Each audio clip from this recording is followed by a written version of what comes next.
Hi, my name is Ashley Costa, and I will be talking you through three professionals' interventions in remedying problems associated with ULAB recycling. ULAB stands for Used Lead Acid Battery. It is very common to find these being unsustainably, informally, and dangerously recycled in low to middle income countries around the world, such as India, Bangladesh, Vietnam, and the Dominican Republic. They are most commonly referred to as car batteries, though they are also used in cell phone tower bases or as backup power in communities who experience frequent power outages. The process usually looks like this. A worker opens the top of the battery using some type of blade. He then pours the acid onto the ground and removes the lead plate. These plates are then remelted in an open fire pit, usually around a residential area. It's at this point where lead dust is released into the air and is inhaled by nearby workers and families. Once the lead is poured into bars and cooled, they are sold to battery manufacturers and the process starts all over again. There are many health risks involved in ULAB recycling. Some of these are neurological damage, such as memory loss, lack of concentration, chronic headaches, and nerve disorders. Others are reduced IQ, increased blood pressure, anemia, muscle and joint pain, and infertility. Jonathan Abrams is a product manager for Advantix Learning Solutions, a digital business simulation development firm in Conshohocken, Pennsylvania. When asked what interventions he would present for remedying ULAB recycling issues, he took a comprehensive approach hitting almost every aspect of the public health issue: air quality, land preservation, political involvement, and human and animal safety. He is proposing to install ventilation systems in indoor recycling facilities to improve air quality, transform lead oxide into metallic lead to decrease lead being absorbed into workers' bodies, remove lead plates underwater or a chemical solution to reduce the release of lead aerosols, separate livestock from burn pits so animals do not eat or drink lead that will accumulate in their bodies or products and later be eaten or drank by families.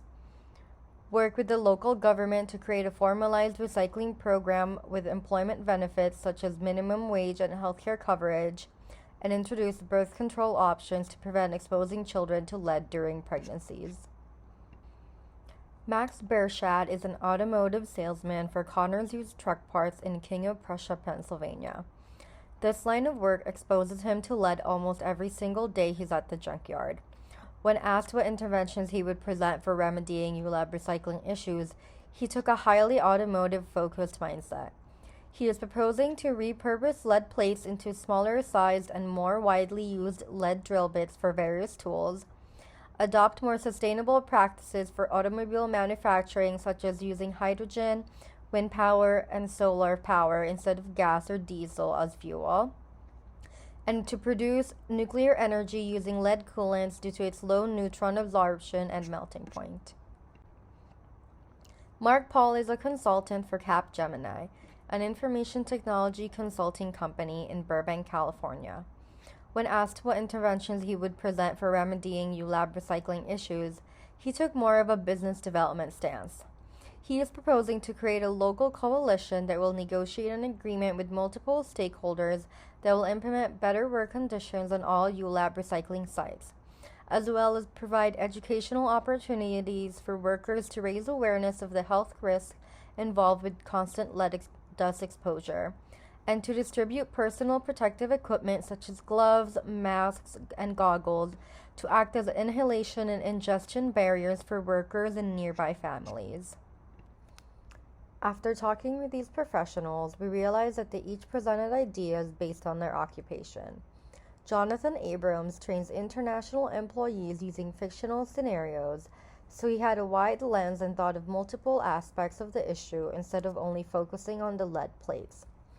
Max Bershad works with cars all day, almost every day, so he thought of how lead can be repurposed to help his industry. Mark Paul innovates with his clients, so he thought of potential business opportunities that involve bringing in external and most likely international stakeholders into the issue. However, They did still have similar ideas in general.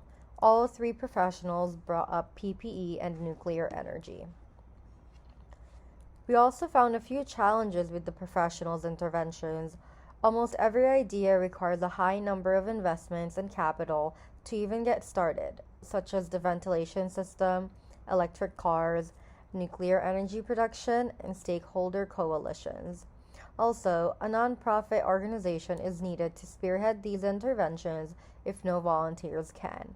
Lastly, most of their proposed interventions do not provide a short term fix, but rather a long term fix that requires a long amount of time to accomplish.